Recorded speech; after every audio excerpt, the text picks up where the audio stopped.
जिसकी इनकम 50,000 के आसपास है, उनको क्या शेयर मार्केट में इन्वेस्टमेंट करना चाहिए? बिल्कुल करना चाहिए। 50,000 वाले को भी? बिल्कुल करना चाहिए। मनवीर भाई, इमरजेंसी फंड का ना कोई ऐसा फॉर्मूला बता दो कि किसी की इनकम कितनी भी हो, वो उससे तुरंत कैलकुलेट करके बता दे कि मुझे कितना इमरजेंसी फंड अपने पास रखना चाहिए।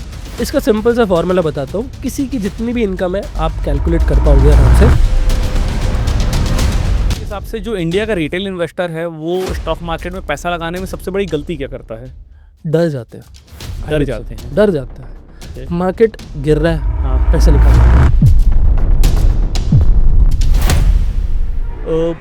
अब अगर सपोज़ किसी के पास 10,000 रुपये हैं और वो 10,000 रुपये से इन्वेस्टिंग स्टार्ट करना चाहता है, तो कितना पैसा उसको इक्विटी में डालना चाहिए, कितना पैसा उसको डेट में डालना चाहिए, कितना पैसा उसको कम्युनिटीज़ में डालना चाहिए? दोस्तों, आज हमारे साथ हैं मनवीर सिंह जी, और आज का पॉडकास्ट ऐसे लोगों के लिए है जिनकी इनकम बहुत कम है लेकिन वो इन्वेस्टमेंट करना चाहते हैं। क्योंकि यार, लाखों कमाने वाले तो इन्वेस्टमेंट कर लेते हैं, लेकिन जो हज़ारों में पैसा कमा रहे हैं, जो 25,000 कमा रहा है, 50,000 कमा रहा है, यार वो कहाँ पर अपना पैसा इन्वेस्ट करे? इस बारे में आज हम लोग इस पॉडकास्ट में बात करने वाले हैं। तो इसलिए पेन और पेपर लेके बैठना और अच्छे से समझना कि यार कहाँ कहाँ पे आपको पैसा लगाना है, कितना लगाना है, कैसे लगाना है, कब लगाना है, क्यों लगाना है, और सबसे इंपॉर्टेंट, कब निकालना है। तो मनवीर भाई, कैसे हैं आप? बढ़िया बढ़िया, थैंक यू। आपने इनवाइट करा मुझे इस पॉडकास्ट पे। मनवीर भाई, इनवाइट किया और इतने शुभ मुहूर्त पे आप आज आए हो कि आज ट्रम्प चाचा को रात में पता नहीं कुछ भी हुआ हो। एक उनके बहुत अच्छे, बहुत खास भाई हैं पाकिस्तान वाले, उन्होंने इतना बड़ा वॉर रुकवा दिया है। मतलब मुझे तो सुबह एक बार पे हंसी आई कि यार साला, वो कंचे खेलने वाले होते हैं ना, गली के बच्चे, कंचे खेलने वाले ना आईपीएल वालों की सेटिंग करवा रहे हैं। तो मतलब पाकिस्तान अगर यूएस की और ईरान इजराइल वॉर में कुछ ना कुछ अगर भूमिका निभा रहा, तो वही बात हो जाती, कंचे खेलने वाले आईपीएल में चले गए हैं। तो मनवीर भाई, आज वॉर तो रुक गया है, लेकिन जो मीडिया बोल रही है कि वॉर रुक गया है, लेकिन ये एक वॉर का सीज फायर हुआ है और 14 दिन के लिए ट्रम्प चाचा ने बोला है बिल्कुल। कि भाई हम वॉर में स्टार्ट नहीं करेंगे, सीज फायर रखेंगे, और उनकी कुछ शर्तें हैं।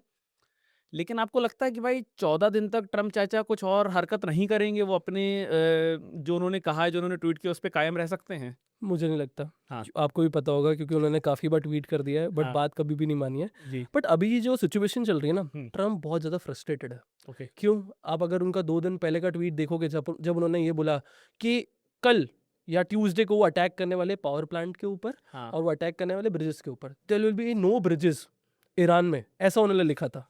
अब ईरान वाले बहुत स्मार्ट है। हाँ। उन्होंने क्या करा पता है आपको? जितने भी सिविलियंस थे उन्हें वहां जाके खड़ा कर दिया। अच्छा। वहां जाके खड़ा कर दिया। और क्यों खड़ा करा? कि अगर ट्रम्प अटैक करता है तो ये सबसे बड़ा अटैक होगा जिसमें सिविलियंस भी मर सकते हैं। बहुत स्मार्ट है ईरान। तो अगर ये ट्रम्प जितने भी ट्वीट कर रहा है ना, ईरान उसके ऊपर पूरा रिएक्ट करता है। अगर वो हो जाए मीम, मीम में भी रिएक्ट कर देते वो लोग, और इस तरीके से भी रिएक्ट कर रहे हैं। ट्रम्प को फंसाने की ट्राई।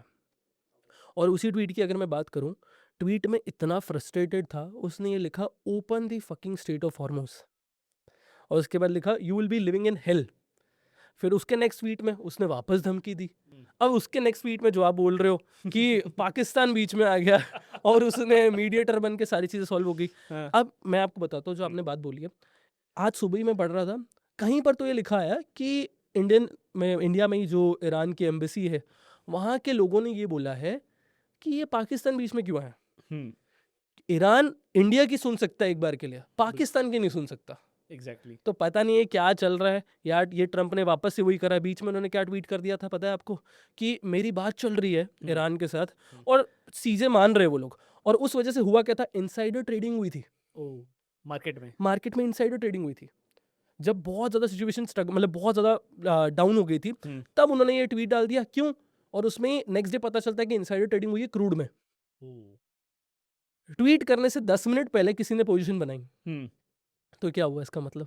किसी को पहले से ही पता था इसके बारे में। राइट। और सबसे बड़ी बात, ट्रम्प ने यूं ही ट्वीट कर दिया था, ईरान ने वो चीज एडमिट ही नहीं करी एडमिट नहीं कि हम कि हमारे कि से तो बात हमारी चल ही तरफ से नहीं कोई रही है। बातचीत नहीं हो रही है। तो एग्जैक्टली। मतलब ट्रम्प के ऊपर भरोसा नहीं कर सकते इस मार्केट सिचुएशन में। और आपने जैसे बोला, अब मैं इसमें थोड़ी चीज़ें और ऐड कर देता हूँ। अगर कोई मार्केट में अभी अभी रिसेंटली ऐड हुआ है, मतलब रिसेंटली उन्होंने इन्वेस्टमेंट स्टार्ट करा है, डरने की कोई बात नहीं है। क्योंकि ये जो मार्केट में आप एंटर हुए, बोल सकते हैं कि आपका बैड लक है। मार्केट एक्चुअल में बहुत ज़्यादा खराब चल रहा है, पर ये सिर्फ और सिर्फ जियोपॉलिटिकल टेंशन्स की वजह से मार्केट ऐसे रिएक्ट नहीं करता है। मार्केट ऐसे रिएक्ट नहीं करेगा कि यार हर बार गिरते ही रहेगा मार्केट। मार्केट अपने लेवल्स पे आएगा, बट अभी आप इन्वेस्टेड रहो, और मुझे लगता है कि मे बी आप 5 साल बाद गिनोगे, आप 5 साल बाद देखोगे तो आपको रिटर्न्स मिलने वाले हैं। अब इसके ऊपर मेरे पास एक और चीज़ है। Okay. अभी एडलवाइस ने एक रिपोर्ट निकाली थी, बहुत अच्छी रिपोर्ट थी। उसमें ये था कि जब भी 18 मंथ्स में, पिछले 18 मंथ्स में जब निफ्टी ने रिटर्न्स नहीं दिए, उसके 12 महीने में, उसके 36 महीनों में बहुत अच्छे रिटर्न्स दिए। अगर जो मेरे को डेटा याद है मैं आपको दे दूंगा, फोटो आप ज़रूर लगाना इसके ऊपर। तो मैं आपको डेटा बता दूं, 3 साल का उन्होंने डेटा निकाला था, हमारा 18 महीने का डेटा निकाला था कुछ।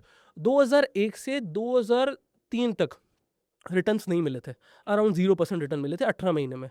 नेक्स्ट 12 महीने में, मुझे याद आ रहा है 2003 की बात करो शायद मैं, 12 महीने में 80% रिटर्न, और 36 महीने में 230% रिटर्न आए थे मार्केट से।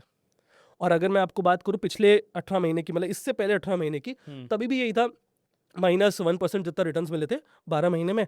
उसके नेक्स्ट 12 महीने में अराउंड 24% रिटर्न मिले थे, और 36 महीने में अराउंड 48% के रिटर्न्स मिले थे। If I am not wrong, इतने परसेंट रिटर्न्स मिले थे। फोटो लगा देना, आप दिख जाएगी उनको। कि यही है कि अगर आप अभी मार्केट कंडीशन देखोगे तो बहुत ज़्यादा टफ है, लगेगा कि यार मार्केट तो बहुत ज़्यादा खराब है, कभी एंटर ही नहीं करना चाहिए, आपके पैसे बर्बाद ही होने वाले हैं, डाउन ही करोगे।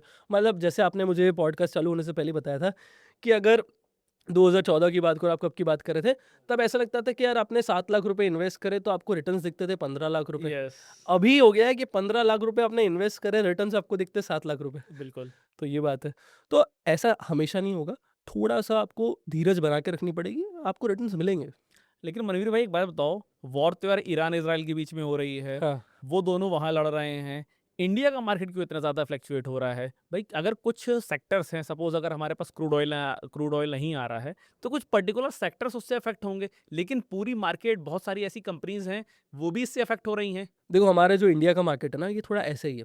ये यूएस के बेस पे चलता है, और अगर यहाँ पर फ्लक्चुएशन भी बहुत ज़्यादा है।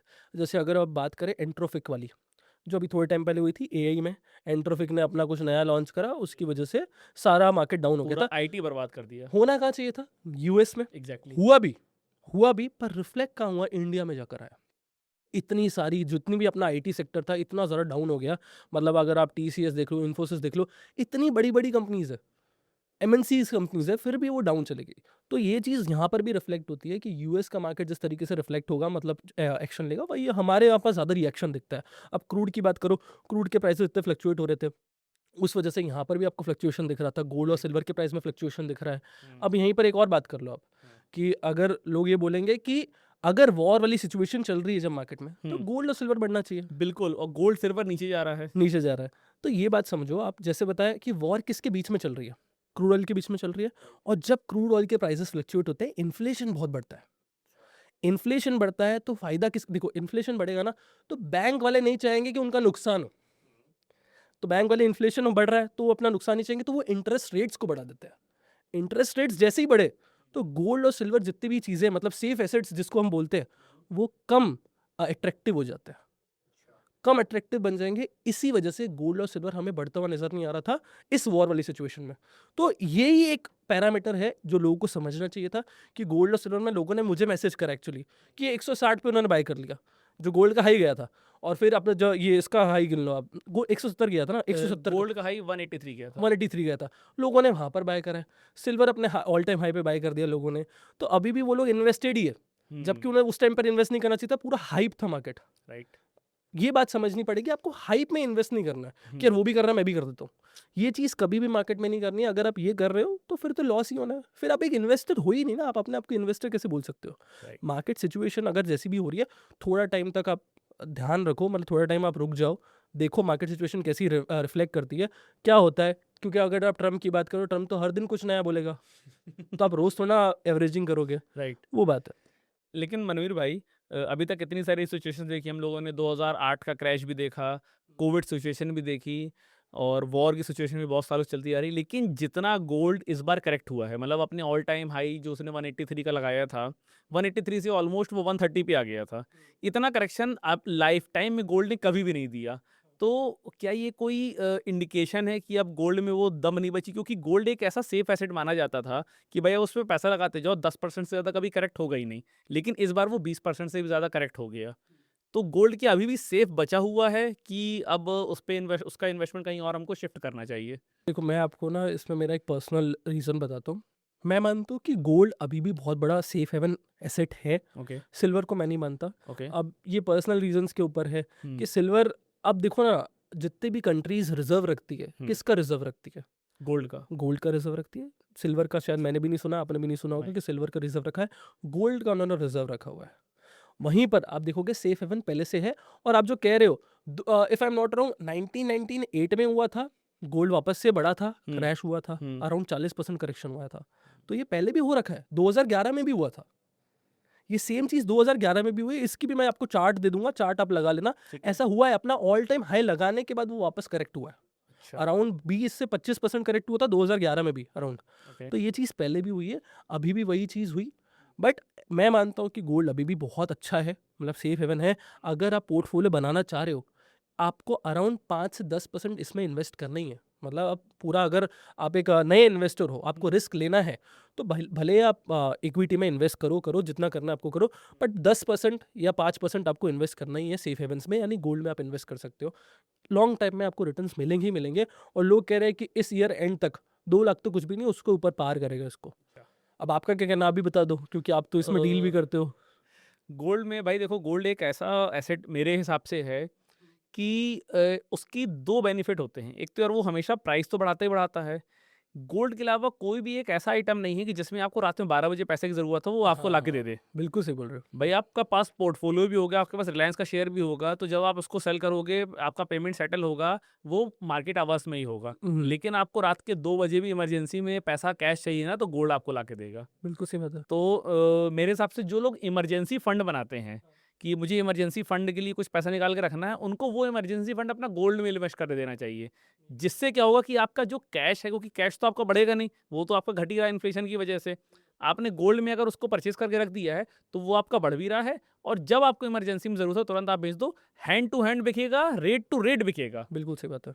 क्योंकि लैंड हो चाहे कुछ भी हो, जब आपको ज़रूरत होती है तब नहीं बिकती है। लेकिन गोल्ड ऐसी चीज़ है कि जब आपको ज़रूरत है तब बिकेगा भी और पूरा पैसा भी देके जाएगा। बिल्कुल सही बात है। इसके ऊपर यही बात है कि अगर आप एक प्रॉपर्टी खरीद भी लो, 1 करोड़ की प्रॉपर्टी खरीद ली हाँ। आपने, आपको ज़रूरत है 3 महीने बाद 10 लाख रुपए की, तो क्या प्रॉपर्टी बिकेगी? नहीं ऐसा तो बिकेगी। नहीं होगा कि आप 1 रूम बेच दोगे, नहीं, नहीं, पॉसिबल एक नहीं है। रूम भी नहीं बेच पाओगे वो बात और सबसे बड़ी चीज़ ये है ना कि प्रॉपर्टी जब आपको ज़रूरत है ना तब बिकती नहीं है। नहीं बिकती है, बिल्कुल सही बात है। और अगर आप ज़बरदस्ती बेचना चाहोगे तो कम रेट में बिकेगी, ये भी बिल्कुल, बात है। तो एग्ज़ैक्टली वो आपने तो बिल्कुल सही बोला है कि गोल्ड जिस रेट पे है उस रेट पे बिक उस जाए। रेट पे बिक जाएगा। बिल्कुल सही बात है। तो मेरे ख्याल से भी गोल्ड सबसे ज़्यादा सेफ एसेट मैं उसको मानता हूँ और आप बोल रहे हो 5 टू 10%। मेरा ऐसा मानना है कि 25% तक का पोर्टफोलियो मिनिमम गोल्ड में आपका होना चाहिए। 75% आप इक्विटी में अगर डाल रहे हो तो।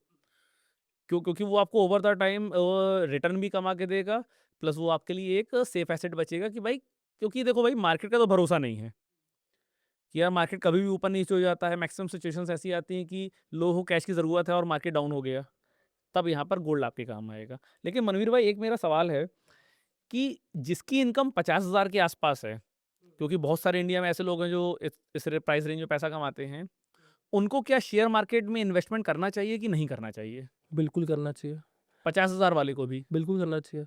यार मैं मानता हूँ कि अगर आप अपने पैसे को ग्रो करना चाहते हो, कहीं न कहीं तो डालना पड़ेगा।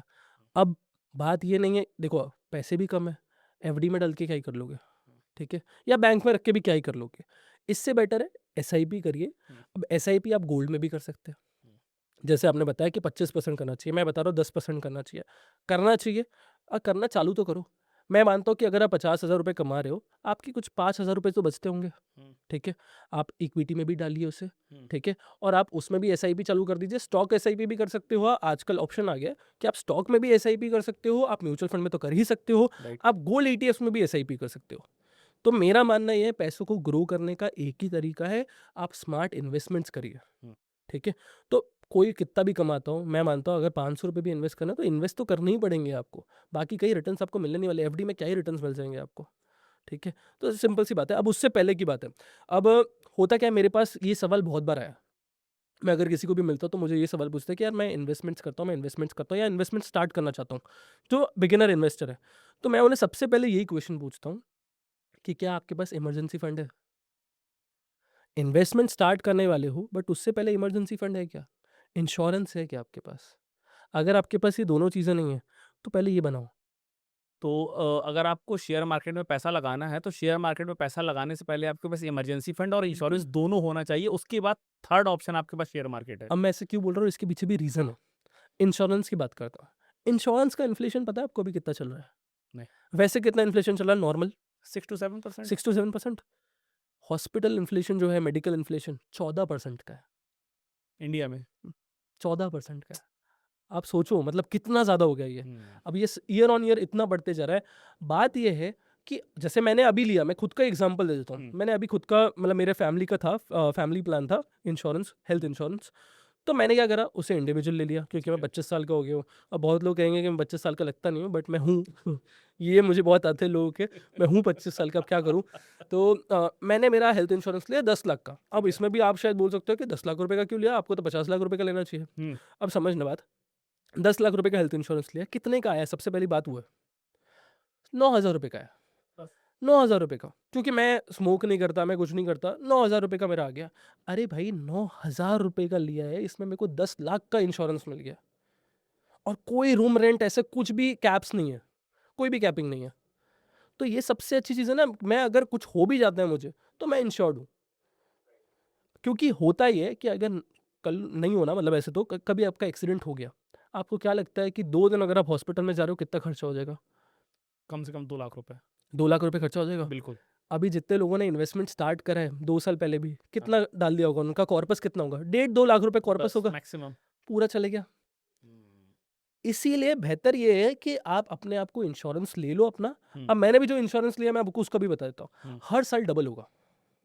अगले साल उसी प्रीमियम पे 20 लाख हो जाएगा, ओके। तीसरे साल 30 लाख रुपए, चौथे साल 40 लाख रुपए, 5वें साल 50 लाख रुपए, 50 लाख रुपए तक ग्रो होगा वो। हुँ।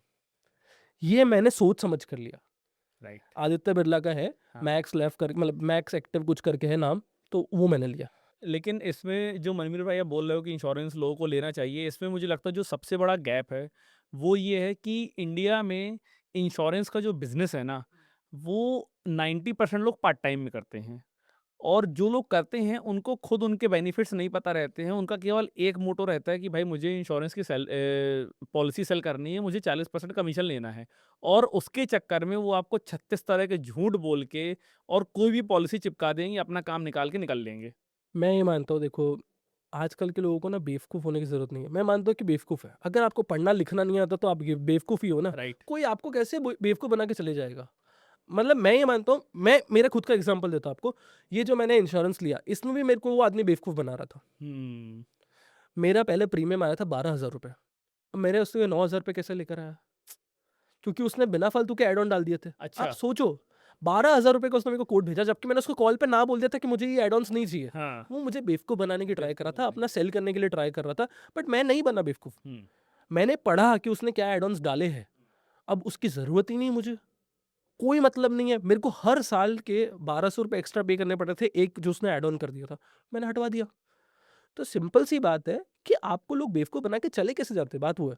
इससे बेहतर है कि आप जो भी इंश्योरेंस बेचते हैं, अच्छे से कंसल्ट करिए, फुल टाइम वालों को कंसल्ट करिए। जैसे आपने बोला पार्ट टाइम वाले बहुत सारे हैं, फुल टाइम वाले भी हैं। हाँ।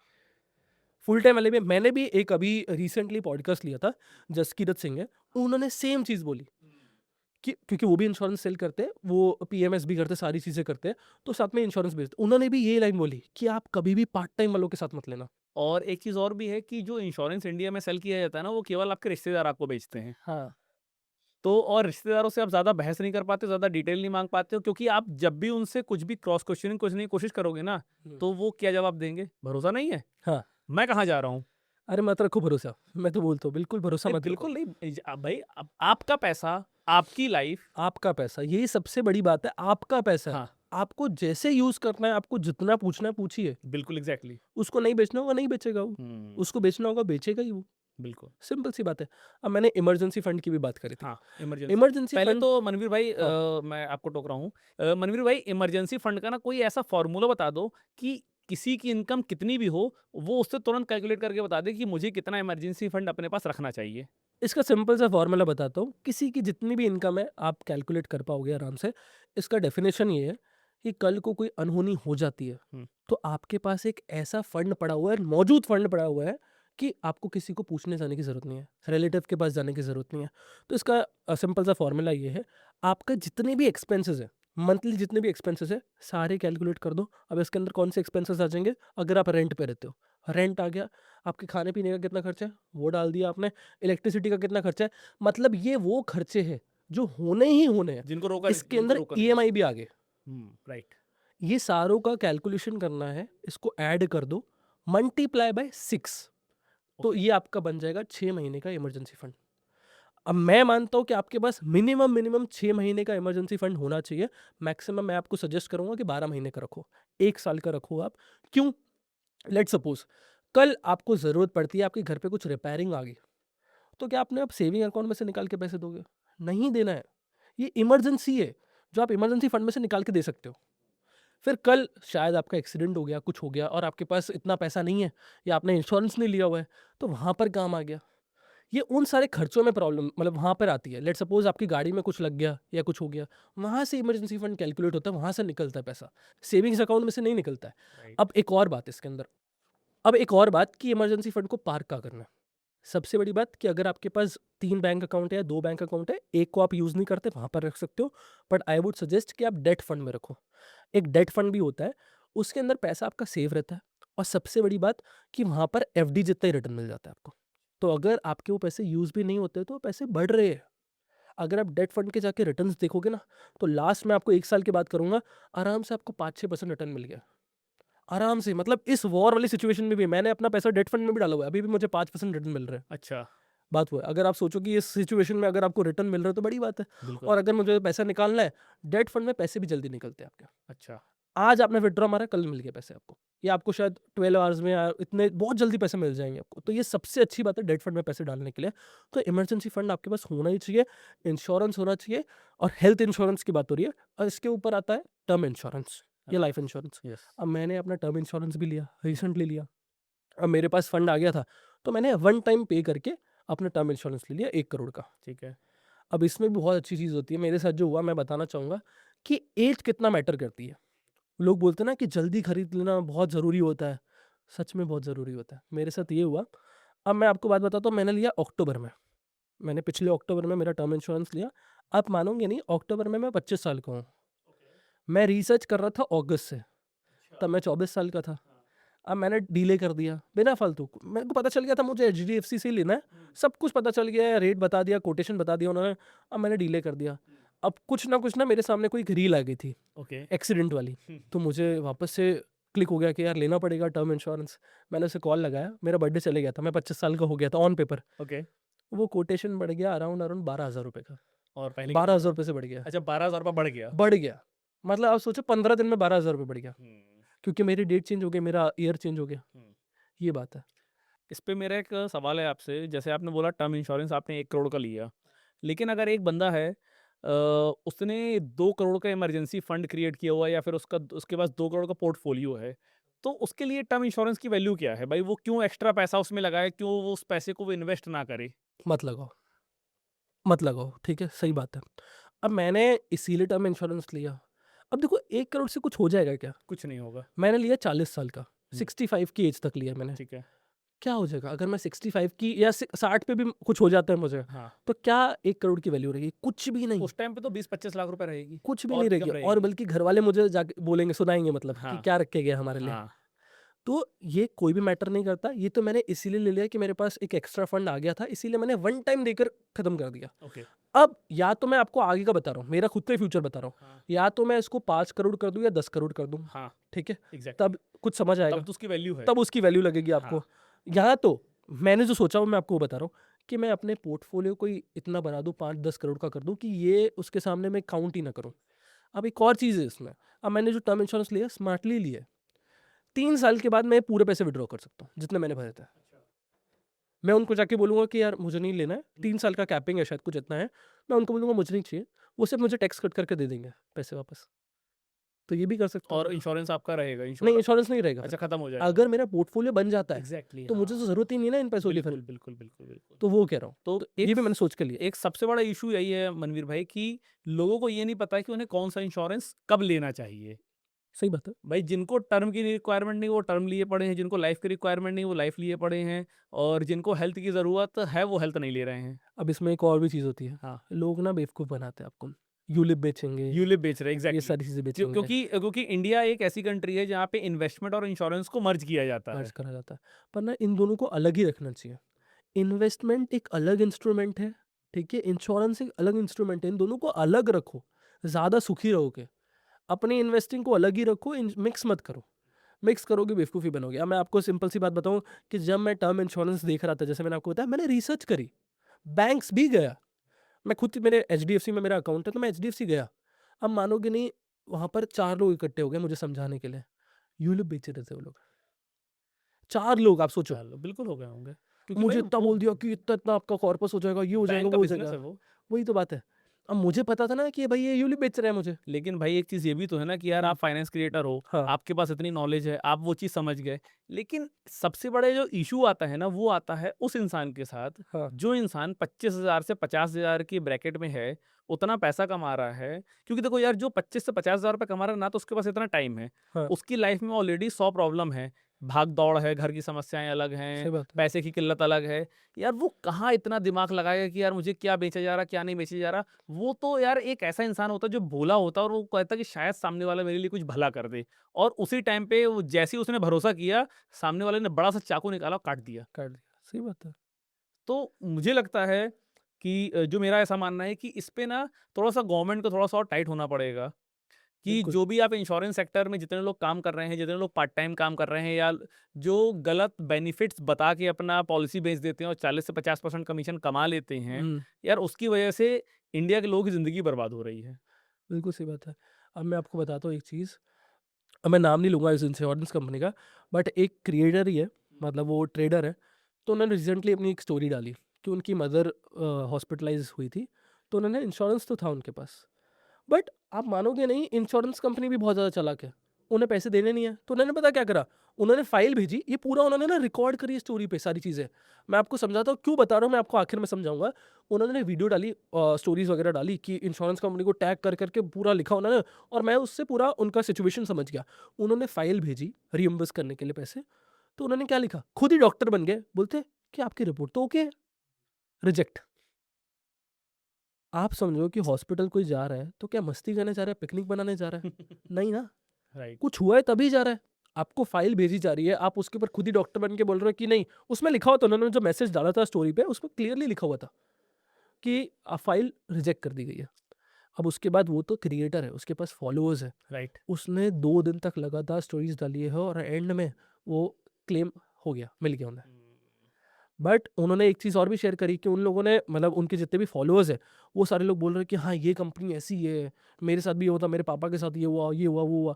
तो आप समझो, जो आप बोल रहे हो बिल्कुल सही है, कि गवर्नमेंट को स्ट्रिक्ट होना पड़ेगा कि राइट। क्यों क्लेम्स रिजेक्ट कर रहे हैं। बिल्कुल नहीं, क्लेम्स रिजेक्ट कर रहे हो, सबसे बड़ी चीज़ कि आप पॉलिसी इतनी घुमा फिरा के बनाते हो। हाँ, आप ऐसे कुछ डाल देते हो कि यार, कि 3 साल तक ये वैलिड नहीं है, आप ये ट्रांसप्लांट नहीं करा सकते, आप वो नहीं हाँ, करा सकते, ये नहीं करा सकते, और आप बताते भी नहीं हो। और उसमें भी कैपिंग लग जाती है। हाँ, रूम रेंट की कैपिंग लग गई, या फिर बहुत सारे कि क्लॉज़ हैं, बहुत सारे इस क्लॉज़ हैं। डिज़ीज़ में 2 लाख रुपए ही मिलेंगे। अब मेरी हुँ, पॉलिसी 10 लाख रुपए की है, आप 2 लाख रुपए मेरे को दे रहे हो, तो क्या मतलब क्या है? मतलब उस चीज़ का? तो यहाँ पर बहुत लोग फँसते हैं, और मिडल क्लास इधर ही फँसते हैं। तो हुँ, इसीलिए कभी भी कुछ भी ले रहे हो, ऐसा कोई भी इंस्ट्रूमेंट में इन्वेस्ट कर रहे हो, बहुत सोच समझ कर इन्वेस्ट करो। 5 दिन और ले लो, हुँ। पढ़ लो पूरा, उसके बाद ही इन्वेस्ट करो। इन्वेस्टमेंट की हम लोग बात कर रहे हैं मिडिल क्लास की, तो मनवीर भाई, ये तो हर कोई बताता है कि यार पैसा आप मार्केट में इन्वेस्ट करो, लॉन्ग टर्म में आपको पैसा मिलेगा, लेकिन लॉन्ग टर्म को कोई डिफाइन नहीं करता है। तो जो इंसान थोड़ा-थोड़ा पैसा मार्केट में डाल रहा है, उस इंसान को कितने टाइम का मिनिमम वेट करना चाहिए एक सफिशिएंट रिटर्न कमाने के लिए? देखो, इन्वेस्टमेंट ना 2 तरीके से होती है। एक होती है गोल बेस्ड। ओके। अब मैं ऐसा क्यों बोल रहा हूँ, वो भी बताता हूँ। राकेश झुनझुनवाला जी की एक वीडियो थी, हुँ, जिसमें वो लोग बोलते हैं कि, वो बोलते हैं कि यार एसआईपी बिल्कुल सही है, हुँ, और एसआईपी लोग गोल बेस्ड ही करते हैं। हुँ, कोई अपनी शादी के लिए करता है, कोई अपनी बेटी की शादी के लिए कर लेता है, राइट। कोई गाड़ी के लिए कर लेता है, कोई घर के लिए कर लेता है। तो ये गोल बेस्ड है। हुँ, अब लेट्स सपोज़ मैं 25 साल का हूँ, अब मुझे 35 साल पे घर खरीदना है खुद का, हुँ, तो मैं आज से चालू कर दूँगा, 10 साल है मेरे पास। ये होता है लॉन्ग टर्म। 5 साल के ऊपर है, उसे लॉन्ग टर्म आप काउंट कर सकते हो। ओके। तभी आपको रिटर्न्स बन के दिखेंगे। हुँ, अब कंपाउंडिंग तभी होती है। आज कंपाउंडिंग में जो आप बोलोगे 1 साल में मुझे इतने रिटर्न्स मिल जाए, यार वो तो गैम्बलिंग हो गई। वहाँ पर आपको रिटर्न्स नहीं मिल सकते। अब इसके ऊपर मैं एक और भी चीज़ बोलूँगा आपको, जैसे गोल बेस्ड हो गई, एक आपको करनी है कि यार आपको एक वेल्थ बनानी है। आज यंग हो आप, आज से चालू कर रहे हो, आप करोगे 40 साल तक इन्वेस्टमेंट चालू रखोगे या 50 साल तक इन्वेस्टमेंट चालू रखोगे, तो ये वेल्थ क्रिएशन हुई। और एसआईपी से वेल्थ क्रिएशन हो सकती है, बट लोगों की क्यों नहीं होती ये भी समझा देता हूँ। थियरी समझाता हूँ डायरेक्टली, मैंने इसके ऊपर एक वीडियो भी बनाई थी, बहुत लोगों ने देखी थी वो। होता ही है, लेट्स सपोज 100 लोग इन्वेस्ट कर रहे हैं 100 लोग इन्वेस्ट कर रहे हैं और उन्होंने एसआईपी चालू कर दिया। 5 साल बाद, मैं तो बोलता हूँ 1 साल बाद ही उसमें से आप समझो 50% लोग हट गए, बंद कर देते हैं एसआईपी। 5 साल आने से पहले 95% लोग चले जाते हैं, 90 लोग परसेंट चले जाते हैं। ये एक्चुअल में थियरी है, निकाला है म्यूचुअल फंड की खुद की, उन्होंने निकाला था डेटा। आई गेस 90% या 91% लोग चले जाते हैं। 5 साल से पहले ही पैसा निकालते हैं। अगर आप 5 साल से पहले ही पैसा निकाल रहे हो, आपको कंपाउंडिंग का बेनिफिट तो मिला ही नहीं। 5 साल के बाद तो आपको पता चलता है, 7 साल के बाद तो आपको पता चलता है कि यार मेरा पैसा अब कंपाउंड होने लगा है। अगर यही आप 21 साल तक करोगे, 20 साल तक करोगे या 25 साल के लिए करोगे, तब आपको पता चलेगा कि यार यहाँ से वेल्थ क्रिएशन हो सकती है या हुई है। आप पहले बोल ही नहीं सकते।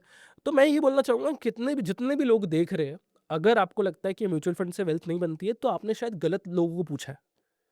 जिसने एक्चुअल में पैसा बनाया उन्हें जाकर पूछो। ओके।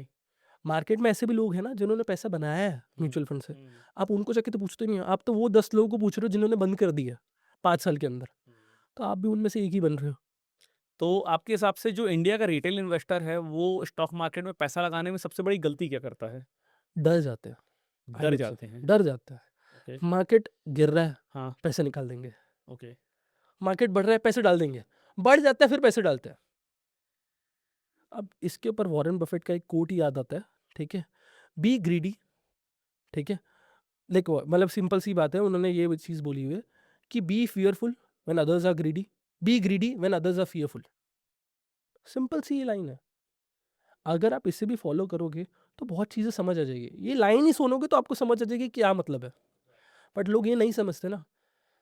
अभी मैं आपको बता रहा हूँ, पॉडकास्ट लेने से पहले आज सुबह की बात है, जब मैं घर से आ रहा था, वॉरेन बफेट ने अभी रिसेंटली डाला है ना कि उन कैश पे बैठे हुए हैं वो अभी भी। कि ऐसी सिचुएशन में पैसा अपने पास रखना भी पैसा बचाने के बराबर है। कैश इज द किंग, जिसके पास कैश है वो किंग है अभी। अब बात आप समझो, आप तो आपको पता चल जाएगा कि अगर जिसके पास कैश ही नहीं डिप्लॉय करने के लिए, पैसा डालने के लिए है ही नहीं स्टॉक मार्केट में, तो वो क्या ही कर लेगा। मार्केट गिर रहा है तो वो बोलेगा अरे मार्केट गिर गया, मार्केट गिर गया। बट यही तो टाइम था आपके पैसे डिप्लॉय करने के लिए। अगर आपके पास कैश होता तो आप पैसे इन्वेस्ट कर सकते थे अभी। राइट। बट उनका ये कहना है कि अभी भी मार्केट जो गिरा है वो इतना नहीं गिरा है, अच्छा। यहाँ से और गिर सकता है। उनका तो ये बोलना है, उनकी जो पूरी थियोरी उन्होंने ये समझाया कि यहाँ से और गिर सकता है, अभी भी कैश पे बैठे हुए हो। 95 ईयर्स ओल्ड, और उन्होंने चालू कब किया था? 11 साल की एज पे। एज भी चालू किया था। और 11 साल की एज पे चालू करने के बाद भी क्या बोला है पता है उन्होंने? कि I think I am very late. Oh. 11 साल की एज के बाद भी वो बोल रहे कि यार मैं लेट हूँ मार्केट के अंदर, और 95 की एज पे कैश में बैठे हुए, इतना करोड़ ऑफ कैश में बैठे हुए, और बोल रहे कि मैं डालूंगा आराम से। तो ये बात है कि अगर आपके पास कैश है इस मार्केट में तो आप किंग हो। जैसे आप पॉडकास्ट से पहले बता रहे थे कि आपने पैसे डिप्लॉय करे। यस। क्यों डिप्लॉय करे आपने? मुझे अपॉर्चुनिटी दिखी। अपॉर्चुनिटी दिखी। सेम मैंने भी यही करा, मुझे भी अपॉर्चुनिटी दिखी। यार मार्केट इस लेवल पे आया ही नहीं। मैंने जब से इन्वेस्टमेंट चालू करी थी, अब लेट्स सपोज मैं तो यंग हूँ, तो मैंने आपने कब चालू करी थी आप बताओ मुझे? मैंने 2021 में। 2021 में करी थी। अब मैंने 3 साल पहले ही करी है, ठीक है? 3 साल पहले इन्वेस्टिंग चालू करी, 3-4 साल पहले, तो मार्केट इस लेवल पे था ही नहीं। बिल्कुल। इतना क्रैश हमने देखा ही नहीं। अभी देखा तो ये अपॉर्चुनिटी हुई, तो डाल दिया पैसे। बात वो है कि जब अपॉर्चुनिटी थी डाल दो आप, पर इसके लिए थोड़ी बात ये भी कि कैश फ्लो स्ट्रांग होना चाहिए। जैसे आपका कैश फ्लो स्ट्रांग होगा, मेरे पास था तो मैंने डाल दिया। तो कैश पे बैठे रहना पड़ेगा। ऐसा नहीं होगा कि यार आप कहीं और पैसा लगा दो। तो आपके जितने भी एक्सपेंसेस है उसे कम कर दो, क्योंकि अब मिडिल क्लास यही करता है। गलती क्या होती है मिडिल क्लास की? कि वो गलत जगह पे एक्सपेंसेस करते हैं। अब बहुत रैंडम बात लगेगी, बट लोग आजकल क्या कर रहे हैं यार, मैं कहीं पर भी जाता हूँ मैं चीज़ों को ऑब्जर्व करता हूँ। अब मेरी एज के लोग ही सब लोग आईफोन लेके घूम रहे हैं। आईफोन मेरे पास भी है, 17 प्रो मैक्स है, बट क्यों लिया है? आपको पता है क्यों लिया है? क्योंकि as a creator you know कि ये मेरा इन्वेस्टमेंट है। ये हमारे इससे हम बिजनेस कर रहे हैं। मैंने इसका 10x ऑलरेडी जनरेट कर लिया। राइट। 10x ऑलरेडी जनरेट कर दिया। अब किसी और ने लिया है, क्यों लिया है? क्यों लिया? Show off. या शो ऑफ नहीं तो बेटर पिक्चर्स क्लिक करने के लिए। यार पिक्चर्स से आपके पैसे आ रहे हैं क्या? नहीं आ रहे तो मत लो। मेरे आ रहे हैं, तो मैंने लिया है। Right, right. ये समझना बहुत इंपॉर्टेंट है। अब ये माइंडसेट का गेम है। आपका माइंडसेट भी उतना स्ट्रांग होना चाहिए कि यार अगर मैं इसमें इन्वेस्ट कर रहा हूँ, यहाँ से मैं रिटर्न्स बना के निकलूंगा। करो फिर पैसे डालो। अब मैं सारी चीज़ें, मैं मैकबुक भी लिया हुआ है, तो क्या किसी को दिखाने लिया हुआ है? दिखता ही नहीं है मैकबुक तो किसी को। मेरा काम उस पे चलता है। पर लोग ऐसे ही ले लेते हैं। मैं बहुत लोगों को देखता हूँ, मेरे रिलेटिव्स भी ऐसे ही है। वो फ़ोन अपग्रेड बहुत जल्दी करते हैं। 1-1 साल में अपग्रेड करेंगे। जैसे ही नया मॉडल आएगा अपग्रेड कर देंगे। अरे क्यों? आपको क्या ज़रूरत है? अब मैं उन्हें डायरेक्टली नहीं पूछ सकता, बट मुझे पता है, मेरे अंदर यही क्वेश्चन आता है कि यार मेरी तो ज़रूरत थी। मुझे तो ज़रूरत है और फिर भी मैं सेल का वेट करता हूँ कि कोई सेल आएगी तब बाय करूँगा। पर ये लोग सेल का वेट नहीं करते और उसका पैसे इन्वेस्ट करते रहते हैं। उसका भाई जो मुझे रीज़न लगता है ना, कि आज की जो सोशल मीडिया की लाइफ हो चुकी है, उसमें हर किसी को दिखाना है कि मैंने कुछ उखाड़ा है जीवन में। अब वो आप दिखाओगे कैसे? या देखो, आपकी सैलरी तो 30,000 है, 50,000 है, तो आप ऐसा तो नहीं कि आप मर्सिडीज़ खरीद सकते हो तो उससे दिखा दो। तो भाई आप कैसे दिखाओगे? आप लोन पे आईफ़ोन परचेज़ करोगे, आप लोन पे वैकेशंस पे जाओगे और उसकी पिक्चर्स क्लिक करके इंस्टाग्राम पे डालोगे, जिससे लोगों को लगे कि आपने भी लाइफ़ में कुछ उखाड़ लिया है। और इसी का वीडियो आज मैंने बना के डाला है और ये इंडियन टाइम्स की रिपोर्ट आई है, टाइम्स ऑफ इंडिया में, कि 30,000 के लोगों के ऊपर 40 लाख के लोन खड़े हुए हैं। बिल्कुल सही बात है आपकी। मैंने ऐसी बहुत सारी वीडियोज़ देखी है, आपको मिल जाएगी यूट्यूब पे। एक बंदा है जो ऐसे इसके ऊपर पूरी वीडियोज़ बनाता है और ये भी करते हैं, अंकुर वारिको है, हाँ, ये भी बनाते हैं। बिल्कुल। प्लस एक बंदा है, मेरे को नाम याद नहीं आ रहा उनका, मैं उनको फ़ॉलो करता हूँ। विंथ वेल्थ भी करते हैं, विंथ वेल्थ, हुँ, पर उनका वो होता है कि किसने कितना पैसा बना दिया, राइट, वो अलग है। Right, but right. ऐसे बहुत सारे लोग हैं जिनका कमाते 1 लाख रुपए है, बट लोन 1-1 करोड़ का है, ये हुँ, भी है, उसमें मैंने उसमें भी देखा है। बट ये बात है, मैं आपको एक और चीज़ बता देता हूँ। लोन मतलब ईएमआई पे लेते हैं लोग, हुँ, क्या आईफ़ोन्स पे लोग ईएमआई पे ले रहे हैं। राइट। ईएमआई किसके ऊपर ले रहे हैं? कौन-सा आता है? बजाज, बजाज का कार्ड आता है, उसके ऊपर लोग ईएमआई खरीद लेते हैं, ठीक है? उसके कार्ड से ईएमआई लेते हैं। अब बात ये है कि बजाज ने कितना पैसा कमाया, वो किसी ने देखा नहीं। बजाज का नेट प्रॉफिट था 18,000 करोड़, 18,000 करोड़। तो बात वो है, आप ईएमआई पे लेते जा रहे हो, पैसा वो कमाते जा रहा है। कोई समझता ही नहीं। वहाँ पे किसी ने नोट ही नहीं करा ना, वो चीज़ तो नोट ही नहीं करा कि बजाज के कार्ड से आप ये सारी चीज़ें ईएमआई पे खरीद रहे हो, आप ईएमआई भरोगे नहीं। अब सबसे बड़ी बात ये है कि मेरे को ना क्रेडिट कार्ड का टॉपिक बहुत अच्छा लगता है। क्रेडिट कार्ड का टॉपिक इसीलिए बहुत अच्छा है, मुझे भी पहले तक नहीं पता था कि यार क्रेडिट कार्ड किस तरीके से यूज़ करते हैं। मुझे मेरे फ्रेंड ने सजेस्ट करा था। मेरे पास क्रेडिट कार्ड था भी नहीं। हुँ, अब मैं बता देता हूँ थोड़ी-सी ना, एक ब्रीफ दे देता हूँ मैं हुँ। कि अगर किसी के पास नहीं है तो अप्लाई कैसे करना है, अप्लाई कर लिया तो उसके आगे क्या करना है। मनवीर भाई, आज की जो जेन ज़ी है, उसकी ज़िंदगी क्रेडिट कार्ड पे चल रही है। तो आप मेरे को बताओ कि क्रेडिट कार्ड पहले तो किसको यूज़ करना चाहिए, किसको यूज़ नहीं करना चाहिए, और जिसको यूज़ करना है तो कैसे यूज़ करना है? क्रेडिट कार्ड को बोला जाता है डेट ट्रैप। ओके। क्यों? समझाता हूँ। देखो, डेट ट्रैप ये उन लोगों के लिए जिनको यूज़ करना नहीं आता। अब जिसको यूज़ करने आता है वो बहुत ज़्यादा बेनिफिशियल है, क्योंकि यहाँ से वो पैसे खर्चते तो है, मतलब हुँ, पैसे उन्होंने खर्च दिए, हुँ, बट उसके ऊपर रिटर्न्स भी मिलते हैं। समझाता हूँ कैसे। अब पूरा इसके ऊपर बता देता हूँ आपको कि अगर आपके पास क्रेडिट कार्ड नहीं है तो अप्लाई कैसे करना है। जिस तरीके से मैंने करा था वही समझा देता हूँ।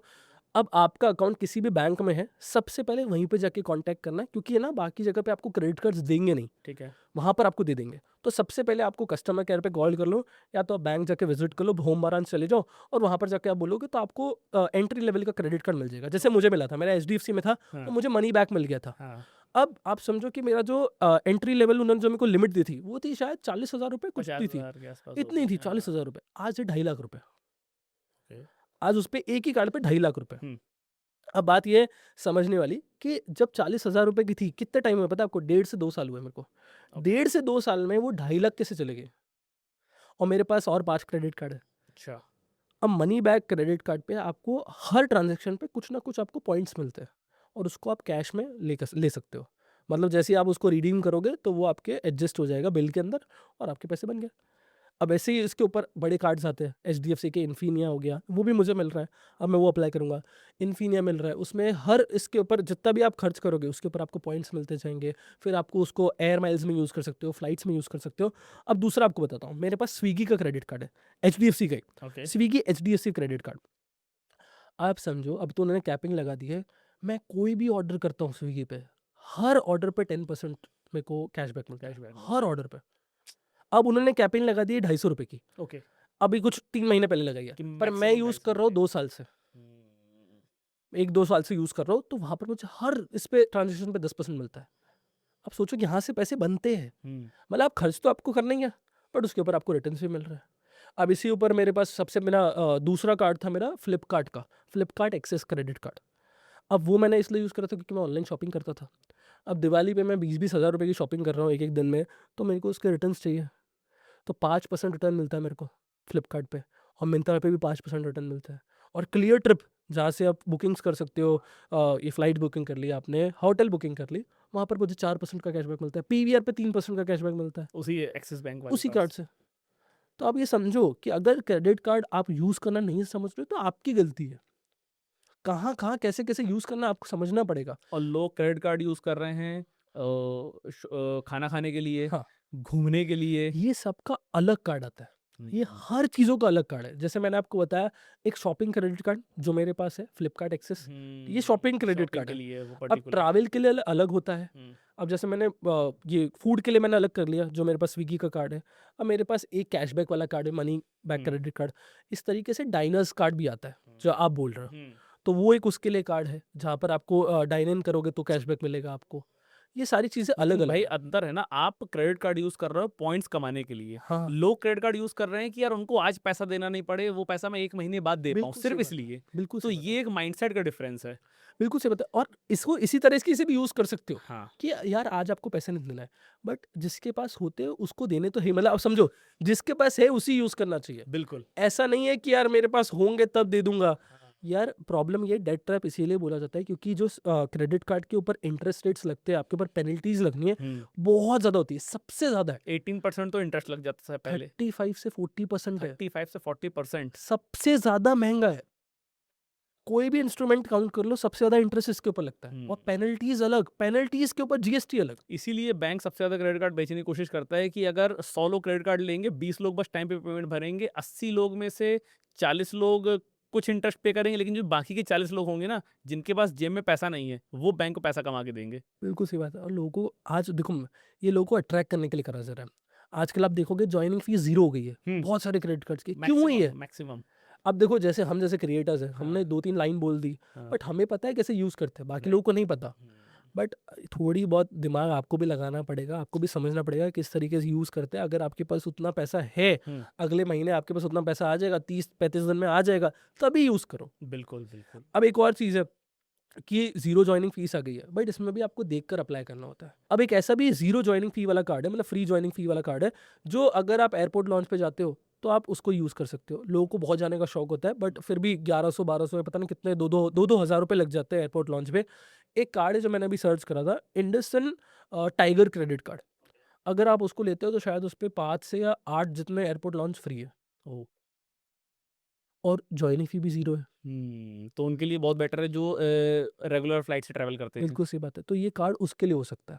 अब मैं आपको बताता हूँ, मेरे पास एक एयू का कार्ड है। हुँ, वो क्रेडिट कार्ड नहीं है, डेबिट कार्ड है। But okay. मैंने क्या करा, मैं आपको समझाता हूँ। अरे! बहुत इंटरेस्टिंग है ये सारी चीज़ें। अच्छा। अगर आप बैंक में जाकर बैठ जाओ ना 1 घंटा, हुँ, कुछ सीख के निकलोगे, बट आपके पास क्वेश्चन्स होने चाहिए। बिल्कुल, पहले आपको उतनी नॉलेज तो होनी चाहिए। अब मैं आपको बताता हूँ, एयू गया था मैं एफडी के रेट चेक करने, कि कितना इंटरेस्ट रेट मिल रहा है, क्योंकि स्मॉल फाइनेंस बैंक है तो उसके ऊपर इंटरेस्ट ज़्यादा मिलते हैं। तो मैंने देखा यार 7% जितना मिल रहा है मैक्सिमम, बढ़िया है। मैंने बोला इतना पैसे तो है नहीं, क्या और क्यों डालना है एफडी में, अपने तो स्टॉक मार्केट में डालते हैं, क्यों करना है इसमें।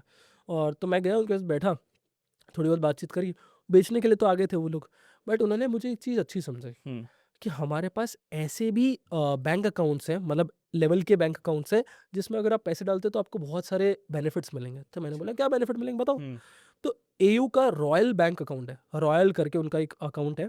अगर आप वो खोलते हो, चाहिए आपको 1 लाख रुपए, 1 लाख रुपए में अकाउंट खुल जाता है। उसके बाद बेनिफिट्स बहुत तगड़े हैं। बेनिफिट्स ये है कि आपको पूरी रॉयल सर्विस मिलेगी उसमें, इतनी भी रॉयल नहीं क्योंकि 1 लाख रुपए का बैंक अकाउंट है। तो उसमें सबसे पहली बात है कि आपको एयरपोर्ट लॉन्च फ्री मिल जाएंगे, आपका जो कार्ड बनेगा, ठीक है। तो मेरा ये हो जाता है कि 2 मुझे मिलते हैं क्वार्टरली, ठीक है, इस अकॉर्डिंग तो हो गया 8 हो गए, 8 मुझे मिल जाते हैं उसके ऊपर, इंटरनेशनल भी है। सबसे अच्छी बात ये है, अब बुक माई शो के ऊपर बहुत अच्छी चीज़ मिलती है। एक और बेनिफिट्स है बुक माई शो पे, ये है कि अगर आप टिकट बुक करते हो, ठीक है, तो 1 पे 1 फ्री। मतलब अगर आपका कोई भी प्राइस आ रहा है उसके ऊपर 50% डिस्काउंट मिल 50% जाएगा, तो आप डिस्काउंट। बोलो कि 1 पे 1 फ्री हो 1 गया। ऑन 1 हो गया। वैसे उनके पास और भी बैंक अकाउंट्स हैं, कुछ 5 लाख वाला है, कोई 10 लाख वाला है, जिसके ऊपर आपको पूरे साल की 30 बुकिंग्स फ्री मिलती है, मतलब ये बुक माई शो पे। ओह! फ्री, फ्री की बात कर रहा हूँ मैं आपको। हुँ, तो अगर आप थोड़ा बहुत जाके समझोगे ना, तो आपको पता चलेगा कि यार फाइनेंस इंडस्ट्री बहुत ज़्यादा बड़ी है और बहुत ज़्यादा अच्छी है, इंटरेस्टिंग है, राइट। बट उसके लिए टाइम देना पड़ता है, टाइम देना पड़ता है और उसके लिए पैसा भी होना चाहिए। पैसा भी होना चाहिए ऑफ कोर्स। तो वो मैंने अकाउंट ऐसे ही खुला दिया था। अब आप समझो कि एयू में, स्मॉल फाइनेंस बैंक में होता ये है कि आपको मंथली इंटरेस्ट रेट मिलता है, जहाँ पर आपको क्वार्टरली मिलता है, ईयरली मिलता है बड़े-बड़े बैंक अकाउंट्स में, मतलब बड़े-बड़े बैंक्स में। यहाँ पर आपको क्वार्टरली मिलता है, सॉरी मंथली मिल जाता है। कितना भी पैसा रखा है, मैंने लाख रुपए रखा है तो उसके ऊपर मुझे मंथली इंटरेस्ट रेट आता रहता है। हाँ, मतलब फर्स्ट डेट पे क्रेडिट हो जाएगा वो। और अगर बैंक आपको मंथली इंटरेस्ट दे रहा है तो उसका फ़ायदा क्या होता है? फ़ायदा ये है ना कि अगर आपके पास ज़्यादा अमाउंट आपने डाला हुआ है, तो आपको मिल रहा है बढ़िया इंटरेस्ट रेट, हर महीने मिल गया, कहाँ क्वार्टरली आपको हाँ, मिल रहा हर था। महीने मिल गया और फिर वो भी आपके कॉर्पस में ऐड हो गया तो यूटिलाइज़ हो सकता है, आपको कंपाउंड इंटरेस्ट मिल जाएगा उसके कंपाउंड ऊपर। इंटरेस्ट मिल सकता है। वही बात है कि अगले महीने उसके ऊपर आपको मिलेगा, राइट, तो वो राइट, बात है। Right, right. तो मनवीर भाई, ये बातें तो हो गई कि भाई आदमी को कैसे इन्वेस्टमेंट करना चाहिए, किस टाइम पे इन्वेस्टमेंट करना चाहिए, कितना इन्वेस्टमेंट करना चाहिए। एक दिक्कत और आती है, जो इंडिया का मिडिल क्लास इंसान है, उसको ये तो पता है कि पैसा कहाँ पे डालना है, कब डालना है, एवरेजिंग कर लेता है। लेकिन स्टॉक मार्केट से पैसा निकालना कब है, ये आज तक कोई नहीं बता पाया। देखो ये तो मैं भी नहीं बता पाऊँगा आपको ओके, कि पैसा निकालना कब है। ठीक है। जैसे मैंने बताया कि अगर आप एक इन्वेस्टर हो, हुँ, तो हमेशा आपका एक गोल होता है। आप अगर गोल बेस्ड इन्वेस्टिंग कर रहे हो तो फिर क्या ही मतलब है? कोई तो गोल होगा आपका कि यार अगर मैंने इस लेवल पे बाय करा है, तो इतना मुझे रिटर्न चाहिए। ठीक है। अगर आप लॉन्ग टर्म कर रहे हो, तो लॉन्ग टर्म करते ही रहो। आपको साल का अगर 12% मिल रहा है या 15% मिल रहा है, तो सफिशिएंट है। अब कंपाउंड होके वो कितना हो जाएगा? हुँ, बात वो है। तो ये तो कोई नहीं बता सकता कि कब पैसे निकालने, कब डालने, कब निकालने। ये अगर लॉन्ग टर्म कर रहे हो तो करते रहो, करते रहो, करते रहो। ये सिंपल सी बात है, इन्वेस्टेड रहो। बाकी वहीं पर अगर आपको मल्टी बैगर स्टॉक्स में इन्वेस्ट करना है, हाँ, तो वो एक अलग स्ट्रैटेजी होती है। वो बिल्कुल अलग स्ट्रैटेजी है, जिसमें आप स्टॉक्स में डायरेक्टली इन्वेस्ट करते हो, डायरेक्ट स्टॉक्स में इन्वेस्ट हुँ, करते हो। मैं यहाँ पर म्यूचुअल फंड की बात नहीं कर रहा हूँ। तो उसकी थियोरी अलग होती है। उसमें आप क्या करते हो, मैं आपको थोड़ा और भी समझा देता हूँ, हुँ, लोगों को समझ आ जाएगा। अगर उन्हें इंटरेस्ट है, तो पता चल जाएगा। अब बहुत लोगों ने, सब लोग जानते हैं, राकेश झुनझुनवाला जी को जानते हैं, जी। विजय केडिया जी को जानते हैं, हुँ, राधा किशन दमानी जी को जानते हैं, वॉरेन बफेट को जानते हैं। इन सब लोगों ने मल्टी बैगर स्टॉक इन्वेस्टिंग करी है। मल्टी बैगर स्टॉक मतलब वो होते हैं जो आपको कम समय में 100% से ज़्यादा के रिटर्न्स देते हैं। मतलब अगर आप 10,000 रुपये डाल रहे हो, हुँ, तो वो डबल हो गया ठीक है। बहुत कम समय में। तो उन्होंने वही स्टॉक्स में इन्वेस्ट करते हैं। अब यहाँ पर पेनी स्टॉक की बात नहीं हो रही है। हुँ, वो कोई पेनी स्टॉक में इन्वेस्ट नहीं करते थे। वो जो भी फंडामेंटल्स जिस स्टॉक के अच्छे होते हैं, उसमें इन्वेस्ट करता है। ओके। अब मैं विजय केडिया जी को खुद मिला हूँ। हुँ, मेरी एक वीडियो भी है, मतलब मैं आपको बता दूंगा, एक वीडियो आप उनकी लगा सकते हो। उन्होंने कहा था एक इंटरव्यू में, उनकी एक स्माइल स्ट्रेटजी है। अगर आप विजय केडिया जी को जानते हैं तो उनकी स्माइल बहुत फेमस है, बहुत। बहुत फेमस है। अब उन्होंने अपनी एक स्माइल थियरी बनाई हुई है। मैं आपको समझाता हूँ क्या है वो। तो लोगों को पता चल जाएगा कि मैं क्या बोलना चाह रहा हूँ, और मैं बिल्कुल सच बोल रहा हूँ। उन्होंने स्माइल स्ट्रेटजी के ऊपर बनाया हुआ है। एस मतलब स्मॉल कंपनी होनी चाहिए, एम मतलब मैनेजमेंट स्ट्रांग होना चाहिए। इस तरीके से उन्होंने अपना स्माइल स्ट्रैटेजी बनाई है। आप अगर वीडियो लगाने लगा सकते हो, यहाँ पर उनकी खुद की है। तो ये अगर थियरी यूज़ करते हो तो आपको पता चल जाएगा कि वो मल्टी बैगर स्टॉक इन्वेस्टिंग करते हैं। इसका मतलब सिंपल सा है, कंपनी छोटी होनी चाहिए, बहुत बड़ी कंपनी में इन्वेस्ट नहीं करना है। मैनेजमेंट बहुत अच्छा होना चाहिए, स्ट्रांग होना चाहिए, जिसके पास एक्सपीरियंस है, जिन्होंने पहले पैसा बनाया हुआ है, बिजनेस को ग्रो करा हुआ है, उसमें पैसा डालो। प्लस देखना है कि ओवर वैल्यूड कंपनी ना हो। ओवर वैल्यूड कैसे पता चलती है? पी से पता चलती है। उनकी दूसरी वीडियो में आपको समझा रहा हूँ, क्योंकि मैं विजय केडिया जी को बहुत अच्छे से फॉलो करता हूँ। तो उन्होंने बोला कि यार मैं 50 के ऊपर पी पे इन्वेस्ट ही नहीं करता। पी मतलब प्राइस टू अर्निंग्स रेशियो, जिससे आपको पता चलता है कि कंपनी क्या कितने वैल्यू पे है अभी। अगर वो बहुत ज़्यादा ओवर वैल्यूड है, इसका मतलब आपके हाथ से निकल चुकी है, और अगर गिरेगी तो बहुत बुरी गिरेगी, आपका पैसा डूब जाएगा। वहीं पर सबसे पहली बात ये भी होती है, लोग पी देखकर इन्वेस्ट नहीं करते, लोग नेगेटिव पीए में इन्वेस्ट करते हैं। नेगेटिव पीए मतलब कि वो लॉस मेकिंग कंपनी में इन्वेस्ट कर रहा है, तो लोग ये भी नहीं देखते। तो मैं ना आपको 4-5 चीज़ें बता दूँगा, थोड़ा समझा देता हूँ, उसके बाद 4-5 चीज़ें बता दूँगा। अगर वो फ़िल्टर्स यूज़ कर लोगे आप, हुँ। आपको स्ट्रॉन्ग कंपनीज़ मिल जाएगी, थोड़ी और डिटेल नॉलेज देख लोगे उसकी, तो मज़ा आ जाएगा आपको, इन्वेस्ट कर सकते हो। तो करना ही है। तो अगर मनवीर भाई किसी को मल्टी बैगर स्टॉक चूज़ करना हो तो उसके लिए उसको क्या-क्या फ़िल्टर्स चूज़ करने चाहिए? क्या-क्या फ़िल्टर्स उसको लगाने चाहिए? देखो सबसे पहली बात, स्टॉक मार्केट में कितने स्टॉक हैं? 5,000 से भी ज़्यादा स्टॉक्स हैं। हुँ, अगर आपको 5,000 स्टॉक्स पता चल गए, तो क्या सब में इन्वेस्ट कर देंगे? नहीं। बिल्कुल नहीं करने चाहिए। तो मैं ये तो बता दूँगा, पूरे स्टॉक्स की लिस्ट मिल जाएगी। सबसे पहले आपको गूगल पे जाना है, सर्च करना है टिकर टिप। ओके। फ्री वेबसाइट है, इसका पेड वर्ज़न भी आता है, ज़रूरत नहीं पड़ लेने की। टिकर टिप सर्च करा, आपको राइट कॉर्नर पे दिख जाएगा स्क्रीनर। हुँ, स्क्रीनर पे टैप करना है, वहाँ पर स्टॉक्स ऑलरेडी सिलेक्टेड होगा। क्लिक कर दो स्टार्ट पे। स्टार्ट जैसे ही करोगे आपको नंबर ऑफ स्टॉक्स दिख जाएँगे। 5700 जितने स्टॉक्स है अभी लिस्टेड करंटली मार्केट के अंदर, सारे मिल गए। अब मैं लोगों को यही पूछता हूँ, सारे स्टॉक्स मिल गए? क्योंकि इससे पहले तो उनको पता भी नहीं था कितने स्टॉक्स हैं। सारे मिल गए तो क्या सब में इन्वेस्ट करोगे? बिल्कुल भी नहीं। अगर इनमें से कुछ स्टॉक्स फ्री भी मिल जाए तो मत खरीदना, लॉस ही हो जाएगा। तो ऐसे स्टॉक भी है, इसीलिए फ़िल्टर बता देता हूँ। देखो, सबसे पहले है कि छोटी कंपनी चाहिए, बड़ी कंपनी नहीं चाहिए। क्यों नहीं चाहिए वो भी समझाता हूँ। लार्ज कैप कंपनी में अगर इन्वेस्ट कर रहे हो, अच्छी है, हुँ, ब्लू चिप कंपनीज़ है। बट अगर आपको सेफ खेलना है तो वो हुँ, मल्टी बैगर स्टॉक इन्वेस्टिंग नहीं होती। मल्टी राइट, बैगर स्टॉक में रिस्क ज़्यादा होता है, ये समझ कर ही इन्वेस्ट करना, बिल्कुल। वरना मत करना। अगर रिस्क टेकिंग पावर नहीं है, एबिलिटी नहीं है, मत इन्वेस्ट करो। तो सबसे पहली बात ये, अब आपको क्या करना है, इसमें सिलेक्ट करना है, मार्केट कैप का एक फ़िल्टर दिख जाएगा लेफ्ट में, वहाँ पर जाकर आपको डालना है मिनिमम 1000 करोड़ की कंपनी होनी चाहिए, क्योंकि 1000 करोड़ से नीचे की कंपनी होगी ना तो वहाँ पर बहुत ज़्यादा रिस्क बढ़ जाएगा। मिनिमम 1000 करोड़ की कंपनी, मैक्सिमम कर दो इसे 50,000 कर दो या 90,000 जितना कर दो, जिसमें आपको small to mid cap companies मिल जाएगी। जैसे ये सिलेक्ट कर लिया, इसके बाद मैंने बोला कि पेनी स्टॉक की बात नहीं कर रहा हूँ, तो प्राइस भी सिलेक्ट कर लो कि 50 रुपये से ऊपर का ही प्राइस होना चाहिए, क्योंकि उससे नीचे फिर आपको वो मिल जाएगी, वापस से पेनी स्टॉक मिल जाएंगे। 50 रुपये से ऊपर का प्राइस रख दो। इसमें भी आपको कैपिंग लगानी, क्योंकि लोग बोलेंगे यार 15,000 रुपये तो मेरे को इन्वेस्ट करने हैं। अगर आप एक स्टॉक की 15,000 बता दोगे तो इन्वेस्ट कैसे करेंगे? तो इसमें भी कैपिंग लगा सकते हो। आपने 50 रुपये से 5,000 के स्टॉक डाल दिया इसमें, तो ये हो गया। उसके बाद आपको सिलेक्ट करना है पी। मैंने रेंज बताया था आपको, जैसे विजय केडा जी कहते हैं कि वो 50 के पी पे इन्वेस्ट ही नहीं करते। सबसे पहली बात है कि जीरो कर दो, या एक रेंज होता है कि ज़्यादा भी अंडर वैल्यूड कंपनी ना हो, हुँ, ज़्यादा भी over over valued valued company ना हो। नहीं हो। तो इसको आप रख सकते हो एक रेंज, 20 से 50 का एक रेंज हो सकता है। ओके, इसको आप सिलेक्ट कर लो। उसके बाद आता है ROE, return on equity, equity, ठीक है? इसको आपको रखना है 15, ओके, 15 से 20 रख सकते हो, जितना ज़्यादा उतना बेहतर है। बहुत अच्छी बात है अगर ज़्यादा है तो। सेम आरओसी जैसे बोला था, रिटर्न ऑन कैपिटल एम्प्लॉयड, हुँ, ठीक है? इसको भी आपको रखना है 15 या तो 20, जितना ज़्यादा वो बेटर है। लास्ट एक और बता देता हूँ, डेट टू इक्विटी।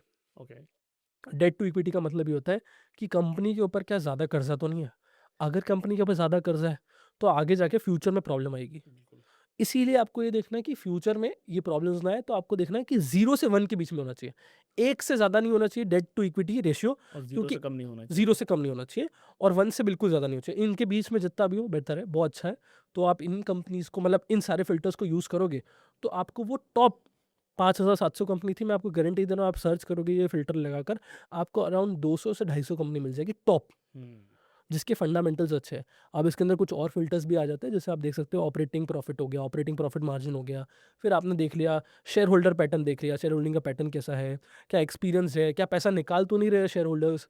ये सारी चीज़ें आप देखोगे तो आपको पता चल जाएगा। प्लस आप ऑर्डर बुक भी देख सकते हो कि पहले से है। अगर वो है, अगर लगता है कि फ्यूचर ऑर्डर्स अच्छे हैं, तो आप उन कंपनीज़ में इन्वेस्ट कर सकते हो थोड़े शॉर्ट टर्म के लिए, और आपको रिटर्न्स मिल सकते हैं अच्छे। ये एक है, अगर आप फ़िल्टर्स यूज़ करोगे तो बढ़िया हो जाएगा, आपको अच्छे स्टॉक्स मिल जाएँगे। मनवीर भाई एज़ ए क्रिएटर आपको क्या लगता है कि जितने भी फाइनेंस क्रिएटर्स हैं, वो लोगों को इन्वेस्टमेंट के लिए सही गाइडेंस दे रहे हैं या फिर केवल अपने व्यूज़ बढ़ा रहे हैं? मैं मानता हूँ कि कुछ लोग ना बहुत कम इन्फॉर्मेशन दे देते हैं, पूरी इन्फॉर्मेशन नहीं देते।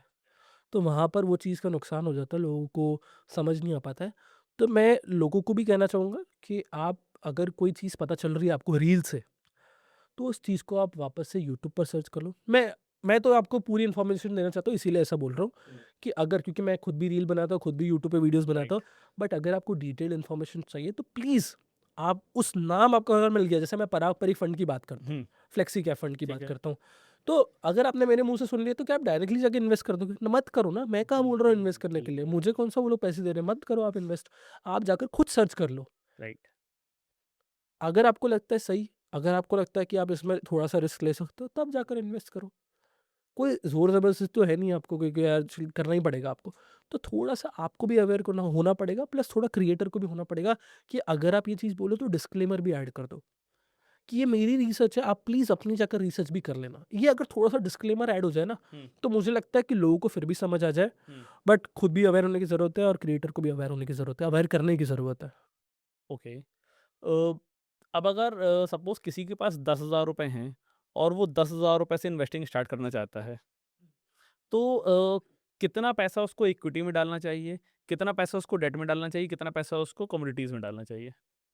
मैं ये सजेस्ट करूँगा कि अगर आप एक यंग पर्सन हो, हुँ, तो आप ज़्यादा इक्विटी में डालो, पर इक्विटी में भी थोड़ा-सा समझना पड़ेगा। लेट्स सपोज़ आप 70% डाल रहे हो इक्विटी में, क्योंकि आपने बोला है कि आप डेट में भी डालिए, आप अगर कमोडिटीज़ में भी डाल सकते हो, ठीक है? तो मैं ये सजेस्ट करूँगा कि आप 70% डालिए और 70% को भी डिवाइड करना पड़ेगा आपको। 70% को भी इस तरीके से डिवाइड करना है कि आप लार्ज कैप में भी इन्वेस्ट करो, आप स्मॉल कैप में भी इन्वेस्ट करो, आप मिड कैप में भी इन्वेस्ट करो। क्यों बोल रहा हूँ? क्योंकि देखो, mid cap and small cap जल्दी बढ़ते हैं, पर गिरते भी जल्दी हैं। तो अगर आप इक्विटी में डाइवर्सिफ़ाई करके रखोगे लार्ज कैप और इसके अंदर mid cap and small cap में, तो अच्छा रहेगा, लॉन्ग टर्म के लिए सही रहेगा, क्योंकि अगर आप लॉन्ग टर्म कर रहे हो तो उसके लिए बता रहा हूँ। और उसी में आप फ्लेक्सी कैप में भी इन्वेस्ट कर सकते हो। अगर आप फंड्स में इन्वेस्ट कर रहे हो तो फ्लेक्सी कैप फंड भी आता है, जो कि तीनों में इन्वेस्ट करता है, प्लस बाहर की कंपनीज़ में भी इन्वेस्ट करता है। ठीक। जैसे मैं पराग परी की बात करूँ तो वो यूएस बेस्ड कंपनीज़ में भी इन्वेस्ट करता है। तो इस तरीके से आप उसमें डिवाइड कर सकते हो अपने पैसे। फिर बात करते हैं आप डाल दो 20% आप डालो कमोडिटीज़ में। ओके। ठीक है, 20% आप कमोडिटीज़ में डाल दो, क्योंकि कमोडिटीज़ अभी बहुत ज़्यादा उसमें फ्लक्चुएशन आ रहा है, तो डाल सकते हो लॉन्ग टर्म के लिए। आपने गोल्ड ले लिया, सिल्वर ले लिया, उसमें आप ईटीएफ्स में पैसा डाल के रख दो, बहुत अच्छा है। टाटा गोल्ड ले लिया, कोई भी ले लिया, मैं जो बोल रहा हूँ वो लेने की ज़रूरत नहीं है। आप गोल्ड बीज ले लो, आप सिल्वर बीज ले लो, ये सारी चीज़ें ले सकते हो आप। 20% उसमें डाल दो, 10% आप डेट में डाल दो, तो ये थोड़ा सा सेफ इन्वेस्टमेंट हो जाएगा। जैसे मैंने आपको बताया, डेट फंड आपको 4 से 5% के रिटर्न्स तो दे ही देंगे राइट। साल के। तो उसमें डाल के रख दो, थोड़ा सेफ रहेगा। तो एक सेफ इन्वेस्टमेंट का बन सकता है। वहीं पर अगर आप इक्विटी में स्मॉल कैप, मिड कैप में सब डालते हो तो थोड़ा-सा रिस्की हो जाएगा। अगर आप एक रिस्की इन्वेस्टर हो तो डालो। ओके। मार्केट में बहुत सारी ऐसी न्यूज़ आ रही हैं कि शेयर मार्केट का एक बबल बन चुका है और इंडिया की ग्रोथ अब स्लो हो गई है और लोगों ने इतना ज़्यादा पैसा म्यूचुअल फंड में डाल दिया है कि वो बबल अब बस्ट होने वाला है। तो आपका इस बारे में क्या कहना है? नहीं, बबल बस्ट नहीं होगा, ऐसा कुछ बबल है ही नहीं। मैं आपको सिंपल सी बात बताता हूँ, जितने लोग इन्वेस्ट करते हैं वही लोग वापस पैसा निकाल देते हैं। हुँ, सिंपल सी बात है, आपको पता ही है, जैसे मैं आपको रेशियो बता रहा हूँ, खुद ही लोगों ने बताया कि 5 साल इन्वेस्ट करते नहीं, उससे पहले पैसा निकाल देते हैं। हुँ, तो ऐसा बिल्कुल भी नहीं होगा, इंडिया बढ़ने वाला है, इंडिया ग्रो कर रहा है। हुँ, तो अगर आप इंडिया के ऊपर बुलिश हो, तो आपको इन्वेस्टमेंट्स अपने चालू रखने चाहिए। अब अगर आप इन्वेस्टमेंट्स चालू नहीं रखने, आपको मतलब इंडिया के ऊपर आपको भरोसा नहीं है, तो आप डाइवर्सिफ़ाई कर लो, कौन मना कह रहा है आपको? मतलब कौन मना कर रहा है? हुँ, आप चाइना में इन्वेस्ट कर लो, अगर आपको लगता है चाइना ग्रो होने वाला है। आपको अपने पैसे से ग्रो करना है ना, राइट। मतलब एट द एंड आपको क्या चाहिए? आपको इंडिया की ग्रोथ से मतलब है या आपको अपने पैसे की ग्रोथ से मतलब है? लोग अपनी ग्रोथ से मतलब अपनी है। ग्रोथ से मतलब है, राइट। तो आप चाइना के ईटीएफ में इन्वेस्ट कर दो। हैंग सेंग बीज आता है, हुँ, उसमें इन्वेस्ट कर दो आप। आप यूएस की टेक कंपनीज़ में इन्वेस्ट कर दो, चाइना की टेक कंपनीज़ उसमें इन्वेस्ट कर दो, इसकी भी ईटीएफ्स है। हुँ, जाकर सर्च करोगे, आप ईटीएफ सर्च करो, कोई भी ब्रोकर जिसके पास भी है, आपके पास ग्रो है, ज़ीरोधा है, कोई भी अपस्टॉक्स है, वहाँ जाके सर्च करो। आप हैंगसेक सर्च करोगे, आपको बहुत सारे ईटीएफ्स मिल जाएँगे। आप नास्डैक सर्च करोगे, आपको बहुत सारे ईटीएफ मिल जाएँगे। ये बिल्कुल उसी की तरह रिफ्लेक्ट करता है जैसे इनका इंडेक्स करता है। सबसे बड़ी बात है, प्लस कुछ डिविडेंड मिलेगा, वो भी ऐड ऑन हो जाएगा। आप रीट्स में इन्वेस्ट कर दो अगर आपको करना है तो। अगर आपके पास उतना पैसा नहीं है कि रियल एस्टेट में पैसा डालने के लिए नहीं है, तो आपने रीट्स में डाल दिया पैसा, जो कि रियल एस्टेट इन्वेस्टमेंट फंड हो गया। तो बात ये है कि आपको डाइवर्सिफ़ाई करना सीखना पड़ेगा। आप कोस नहीं सकते कि यार इंडिया ग्रो नहीं हो रहा है, हुँ, आपके पैसे ग्रो नहीं होंगे। अब जैसे मैं इंडिया को लेकर कॉन्फिडेंट हूँ कि इंडिया ग्रो करेगा, तो मैंने नहीं करा डाइवर्सिफ़ाई, मैंने नास्डैक में नहीं डाला पैसा। हुँ, अगर आपको लगता है डाल दो आप, या फिर अगर आपको लगता है कि क्रिप्टो ग्रो करेगा, तो हाँ, क्रिप्टो में डाल दो। मैं तो सजेस्ट करूँगा 5% डाल दो, सही बात है, क्या बड़ा पता ग्रो कर गया। बिल्कुल, बिल्कुल। रिस्की बहुत है, हुँ, बट हमने देखी है बिटकॉइन की ग्रोथ। राइट। मैं आपको बताऊँ तो, जब मैं ट्यूशन में था, मतलब मैं स्कूल में था, स्कूल हाँ, टाइम की हाँ, बात कर रहा हूँ, तब हम लोग बिटकॉइन की बात करते थे, सच ₹1 बता का, रहा हूँ। ₹1 का। हाँ, लोग ₹10, हम लोग ₹10 में सुना है हमने। मैं उस टाइम की बात करूँ जब मैं स्कूल में था, हाँ, तो उस टाइम में ₹10 सुना था। आज आप देखो क्या उसका प्राइस लाखों में चले गया। वैल्यू है उसकी। अगर एक भी ले लिया होता, तो सब लोग यही बोलते हैं, एक भी ले लिया होता, एक भी ले लिया होता। अगर मैं मेरी पॉकेट मनी से एक ले लेता तो, हुँ, बात वो है। लेना किसी को आता नहीं था उस समय पे, बट जो स्मार्ट था उसने ले लिया, और आज भी उसने होल्ड करके रखा है। क्यों होल्ड करके रखा है? तो अगर आपके पास पैसा है तो डाइवर्सिफ़ाई करके रखो। अगर डाइवर्सिफ़िकेशन आपको आ गया, तभी आप पैसे ग्रो कर पाओगे। ऐसा नहीं हो पाएगा कि आप एक जगह इन्वेस्ट करते रहो, करते रहो, करते रहो, पैसा बन गया। एज़ अ इन्वेस्टर आप खुद भी मानते हो, आपने लैंड में इन्वेस्ट करा हुआ है, आपने स्टॉक मार्केट में इन्वेस्ट करा है, आपने अपने बिज़नेस में इन्वेस्ट करा है। इतनी जगह इन्वेस्ट करा है, तब जाके रिटर्न बन रहा है ना। एक जगह एग्ज़ैक्टली। से ऊपर डिपेंड हो जाते तो तो आपको रिटर्न मिलता है। उसका सबसे बड़ा रीज़न ये है ना कि हर टाइम पे हर चीज़ नहीं चल सकती। बिल्कुल सी बात है। कभी गोल्ड चलेगा, कभी लैंड की वैल्यू बढ़ेगी, कभी वही, बिज़नेस बढ़ेगा, कभी शेयर मार्केट बढ़ेगा। कि लोग नहीं समझते ना, तो वही बात है कि डाइवर्सिफ़िकेशन बहुत अच्छी चीज़ है। हुँ, अगर सीख गए तो रिटर्न्स मिल पाएँगे, और हुँ। आप अपनी वेल्थ क्रिएट कर पाओगे, प्लस आप अपनी जनरेशन वेल्थ भी बना सकते हो यहाँ से। मैक्सिमम जो पुराने लोग हैं, उन्होंने अपना बहुत सारा पैसा एफडी में डंप किया हुआ है और जब आज बात आती है कि जो उनकी नेक्स्ट जनरेशन है वो उस पैसे को निकाल के स्टॉक मार्केट में लगाना चाहती है, तो उस टाइम पे भी जो पुराने लोग हैं ना, वो उस चीज़ को करने नहीं देते, क्योंकि उनको लगता है कि स्टॉक मार्केट रिस्की है, कभी गिर जाएगा, कभी उड़ जाएगा। एफडी में पड़ा है, एफडी में सेफ रहने दो। इस बारे में आप क्या कहना चाहते हैं? देखो, एफडी कितना रिटर्न देती है? 6%। इन्फ्लेशन कितना है? Same, same. सेम ही है। हाँ, मतलब चलो ठीक है, आपका पैसा कंपाउंड हो रहा है, हाँ। मानता हूँ मैं, बट कहाँ ग्रोथ मिल पा रही है आपको? और फिर जो आप इंटरेस्ट अर्न कर रहे हो, उस पे आपको टैक्स भी देना पड़ रहा टैक्स है। भी देना पड़ रहा है। सिंपल सी बात है, देखो मैं ये मानता हूँ, हमारी ना इंडिया में सेविंग मेंटालिटी है, हुँ, बदलनी पड़ेगी। ये सेविंग मेंटालिटी की वजह से है। ओके। मैं ये नहीं, किसी को बुरा नहीं बोल रहा हूँ, बट ये मेंटालिटी आज के टाइम पर काम नहीं करती है। अगर जैसे मेरे घर वाले भी है, उनकी भी मेंटालिटी यही है, हुँ, पैसे बन गए सेव कर दे, सेव कर ली। एफडी कर लेना, ये कर लेना, वो कर लेना। अरे पर एफडी में रिटर्न नहीं बनेंगे, इससे बेटर है कि या तो मैं अगर पढ़ रहा हूँ तो एजुकेशन पे लगा दूँ, हुँ, या तो मैं दूसरे बिजनेस में लगा दूँ। राइट। सबसे अच्छी बात है, आप भी एग्री करोगे एज अ बिजनेसमैन, बिल्कुल, आप भी एग्री करोगे कि बिजनेस इतना रिटर्न बना के देगा उतना आपको शायद फिर कोई भी बना कुछ के नहीं नहीं दे देगा, सकता। फिर आपको स्टॉक मार्केट भी नहीं देगा। बिल्कुल। बट अगर उतना दिमाग है ही नहीं, हुँ, अगर उतना रिस्क लेना ही नहीं, क्योंकि बिजनेस में ज्यादा रिस्क है। राइट। आप एग्री करोगे एज अ बिल्कुल बिजनेसमैन, करूँगा, बिल्कुल बिजनेस करूँगा। में ज्यादा रिस्क है स्टॉक मार्केट में? भाई रिस्क दोनों में है, जहाँ पे दोनों में आप है, हाँ। दिमाग नहीं लगा रहे हो, मेहनत नहीं कर रहे हो, वहाँ पे पैसा चला जाएगा। सिंपल सी बात है, अब देखो म्यूचुअल फंड है, इसमें कौन दिमाग लगा रहा है? कोई नहीं। खुद तो नहीं लगा रहा, कोई बिल्कुल इन्वेस्टर नहीं। तो दिमाग नहीं लगा रहा। बिल्कुल नहीं। वहां पर आप पैसा उसको दे रहे हो जिसके पास 25 साल 30 साल का एक्सपीरियंस है। Experience, right. आप थोड़ा सा पढ़ लिख कर मतलब देखो कि यार, आप उसकी मैनेजमेंट देख लो कि किस तरीके से उसका ट्रैक रिकॉर्ड रहा है, इन्वेस्ट कर दो। अगर नहीं खुद ज़्यादा होशियार हो तो स्टॉक मार्केट स्टॉक्स में इन्वेस्ट करो, इस तरीके से इन्वेस्टमेंट करो। मैं मानता हूँ सेविंग मेंटालिटी को चेंज करो, क्योंकि पैसा वहाँ पर ग्रो नहीं हो रहा है। आपको अगर ग्रो करना है पैसा विदाउट एनी नॉलेज, ठीक है, तो वो स्टॉक मार्केट है। स्टॉक मार्केट में आपको म्यूचुअल फंड दिया गया है, ईटीएफ्स दिया गया है। जैसे मैंने आपको बोला कि अगर आपको लगता है कि इंडिया की ग्रोथ होने वाली है, तो निफ्टी 50 का ईटीएफ खरीद लो। निफ्टी 50 में आपको टॉप 50 कंपनी मिल जाएगी। अगर 50 कंपनी ग्रो करेगी, आपको लगता है कि ये 50 कंपनी अच्छी है, इंडिया ग्रो करेगा, ये भी ग्रो करेगा, तो डाल के उसमें रख दो। मैं बहुत लोगों को जानता हूँ जिन्होंने, मतलब जिनका करोड़्स का पोर्टफोलियो है, उन्होंने निफ्टी 50 में ही सबसे ज़्यादा इन्वेस्ट करा हुआ है। भाई उसका एक रीज़न और भी है, मैं आपको बताऊँ। जो बताओ। लोग पैसा नहीं कमा पा रहे ना, एक्चुअली क्या है, जो बड़े इन्वेस्टर्स होते हैं, वो ग्रोथ चाहते हैं 15% की। लेकिन जो हाँ, छोटा इन्वेस्टर होता है ना, वो ग्रोथ चाहता है 50% की। हाँ, नहीं हो सकती। वो पॉसिबल नहीं है, होगी, ऐसा नहीं हाँ, है, लेकिन उसके लिए भाई शॉर्ट 10 टर्म में साल नहीं का होगी। पेशेंस चाहिए ना, 20 साल का बिल्कुल सी बात, पेशेंस चाहिए। बिल्कुल सी बात है। क्योंकि लोगों को लगता है ना कि 4 दिन ट्रेडिंग करके वो सीख गए। यार जो 30 साल से ट्रेडिंग कर रहा है, वो भी आज सीख रहा है। बिल्कुल सही बात है। अब मेरे को बताओ आप, जैसे मैं इनको लोगों को बताऊँ, तो वॉरेन बफेट साल के कितने परसेंट रिटर्न्स बनाता है? 20-25% मैक्सिमम। बिल्कुल सही, बिल्कुल सही। लोगों को जाके सर्च करेंगे ना, हाँ, दिखेगा 22-24% बस, बनाता बस, रिटर्न बस इतना ही बनाता है। साल के। हाँ, वॉरेन बफेट है वो, वॉरेन बफेट हाँ। Legendary investor. लेकिन एक्चुअली बात ये वहीं है ना कि पर अमाउंट।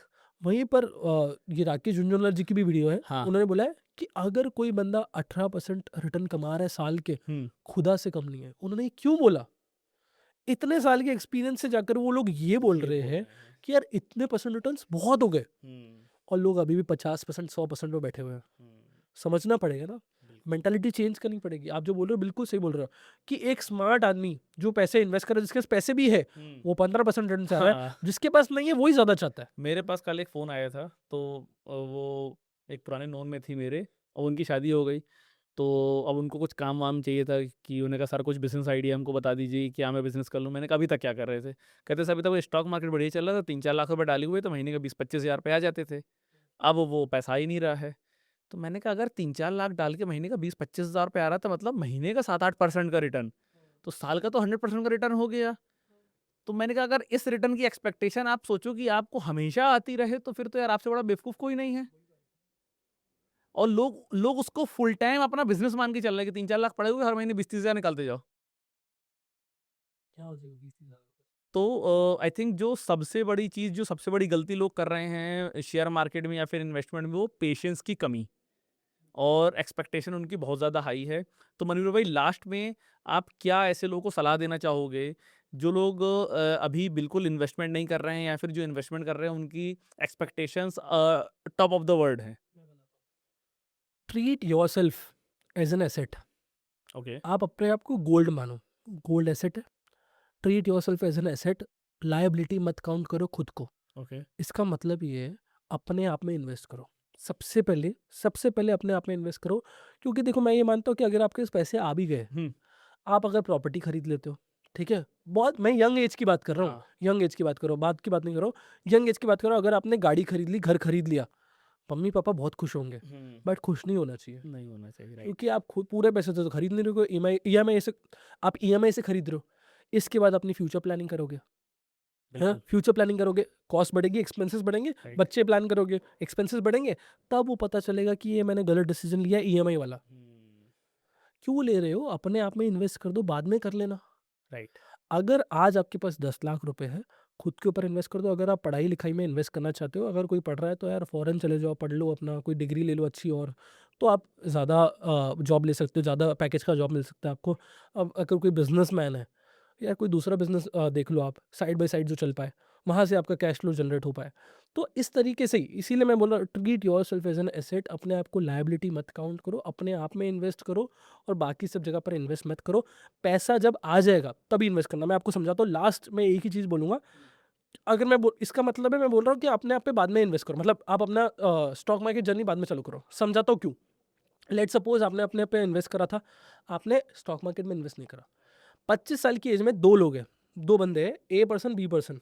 एक ने जैसे ही बैचलर्स खत्म करी, वो चले गया और उसने इन्वेस्ट करना चालू कर दिया। उसको जॉब मिल गई 50-60 हज़ार रुपए की, साथ में उसने एसआईपी चालू कर दी। अब जो दूसरा बंदा 25 साल का, उसने तो नहीं करी, उसने और इन्वेस्टमेंट लगाया। मैं बात कर रहा हूँ आपको 2 साल बाद की। 2 साल बाद ये 50-60 हज़ार रुपए ही कमा रहा होगा, चलो 70 मान लेते हैं, हुँ। 70 हज़ार रुपए कमा रहा होगा। अभी भी ये एसआईपी चालू रख रहा है अपनी। हुँ। अब बात करते हैं ए पर्सन की, जिसने बाहर चले गया था। बिल्कुल, उसका पैकेज ही लगा है राइट। 40 लाख रुपए का, हुँ, 50 लाख रुपए का। एक एसआईपी का जो अमाउंट होगा उसका, एक, वो उसके कॉर्पस के बराबर होगा। हुँ। इसीलिए बोल रहा हूँ, treat yourself as an asset, liability मत काउंट करो। अपने आप पे थोड़ा-सा कन्विक्शन रखो, कॉन्फिडेंट रहो। अगर मतलब मुझे लगता है मैं कर सकता हूँ तो और कोई भी कर सकता है। आपको भी ये लगता होगा अगर आप कर सकते हो, कोई भी कर सकता है। क्योंकि मेरे को लगता है मैंने कोई एक्स्ट्रा ऑर्डिनरी चीज़ नहीं करी है और मैं इतना कोई कमा भी नहीं रहा हूँ, बट मैं आपको बता रहा हूँ कि 25 साल की एज में मैं किसी को बताता हूँ तो वो बोलता है अच्छा कर रहे हो। तो मैं भी ये बोल रहा हूँ, अगर मैं कर सकता हूँ तो आप कर सकते हो। बात मुझसे बात बेहतर कर सकते हो। बात सिंपल ये है कि भाई पहले पैसा कमाओ तो, वही तब बात। इन्वेस्टमेंट के बारे में सोचो। वही बोल रहा हूँ ना। पर लोग गलती बहुत करते हैं, तो हुँ। मेंटालिटी चेंज करो और थोड़ा-सा मतलब अच्छी सराउंडिंग में रहो। हुँ। सराउंडिंग भी बहुत मैटर करती है। अब जैसे मैं एक टियर 2 सिटी से टियर 1 सिटी में आया हूँ, हुँ। बहुत चीज़ें चेंज हुई हैं। बिल्कुल। यहाँ पर लोग 15 लाख रुपए की घड़ी पहन के घूमते हैं, हाँ। रोलेक्स पहन के घूमते हैं और मैं बोल रहा हूँ कि यार मेरा पोर्टफोलियो इतना हो गया, ये हो गया, वो हो गया। अरे उसकी तो घड़ी उतने की है, सही बात है। बात वो है। तो मेंटालिटी चेंज करो, सराउंडिंग चेंज करो, अपने आप सारी चीज़ें चेंज होते हुए नज़र आएगी आपको। क्योंकि आपको शायद अपने घर पे बैठ के ये लग रहा होगा कि मैंने बहुत चीज़ें कर ली, 50,000 रुपए कमा रहा हूँ महीने के, बहुत अच्छी चीज़ कर ली है मैंने। नहीं करी है। वहाँ से निकल के बाहर आके रियल वर्ल्ड को देखो, बिल्कुल, बिल्कुल पता अपने चलेगा। तालाब से बाहर निकलो, समंदर कितना बड़ा है। घर पे सब लोग अपने आप को किंग लगते हैं। बाहर आओगे पता चल जाएगा कौन किंग है, कौन क्या है। Right, simple right. सी बात है, मुकेश अंबानी भी अगर हम बोल दें मुकेश अंबानी किंग है, कहाँ है? हुँ। पॉलिटिशियन के सामने किंग है? नहीं है। नहीं है। सिंपल सी चीज़ है। हर कोई अपनी दुनिया का राजा है। हुँ। तो दोस्तों, आज का पॉडकास्ट मेरे को तो बहुत मज़ा आया, क्योंकि हम लोगों ने ऐसी बातें की हैं कि अगर अगर आप लोगों ने पूरा पॉडकास्ट सुना होगा ना, तो बहुत सारी चीज़ें आपकी क्लियर हो गई होंगी। और एक चीज़ जो आपको सबसे अच्छी लगी है वो कमेंट करके बताओ, क्योंकि अगर ये पूरा पॉडकास्ट आप लोगों ने अच्छे से सुना है, समझा है, तो एक चीज़ आपको क्लियर हो गई होगी कि आपको पैसा कब लगाना है, कहाँ लगाना है, कैसे लगाना है, क्यों लगाना है और कब तक लगाना है। और इसी चीज़ के बारे में मैंने पॉडकास्ट के स्टार्टिंग में आपको बताया था कि पॉडकास्ट शुरू करने से पहले आप पेन पेपर लेके बैठ जाओ।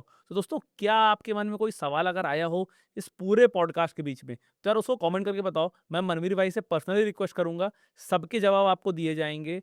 और जो चीज़ें आप लोग सीखोगे ना, यार वो आगे आपको काम ज़रूर आएँगी। इसलिए इस पॉडकास्ट को ना ज़्यादा से ज़्यादा लोगों के साथ शेयर करो और चैनल को ज़्यादा से ज़्यादा सब्सक्राइब करो, जिससे कि ऐसे गेस्ट को हम लाके आपको इन्फॉर्मेटिव वीडियोज़ दे सकें, जानकारी दे सकें और आपको एक कदम अपनी लाइफ में और आगे बढ़ा सकें।